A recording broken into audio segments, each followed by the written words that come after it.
তো হ্যালো বন্ধুরা, সবাইকে নমস্কার। আজকে আবার একটি ভিডিও নিয়ে চলে আসলাম আপনাদের সামনে। তো শেষ পর্যন্ত অবশ্যই ভিডিওটি দেখবেন এবং আমি গুরুত্বপূর্ণ একটি কথা বলতে চলেছি, তো অবশ্যই শেষ পর্যন্ত দেখতে হবে।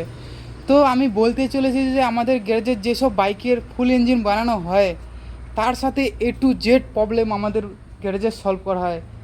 হ্যান্ডেলের বল কাপ থেকে পিছনের চাকা থেকে সামনের চাকা পর্যন্ত গ্রিজিং করা হয় এবং A to Z problem solve করা হয়।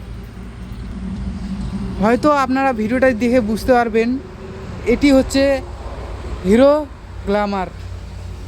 তো এই বাইকের সামনের চাকা থেকে পিছনের চাকা পর্যন্ত গ্রিজিং হবে এবং A to Z problem solve করা হয়। ফিল্টার ওয়াশ, কার্বোরেটর এবং যা যা সমস্যা আছে সব সলভ করা হবে। তো ভিডিওটি দেখে হয়তো বুঝতে পারলেন আমাদের গ্যারেজে সমস্ত কাজ হয়। তো অবশ্যই আমাদের গ্যারেজে আসেন, আমাদের কাজগুলো আপনাদের অবশ্যই ভালো লাগবে। তো দেখা হচ্ছে নেক্সট ভিডিওতে। আজকের জন্য টাটা।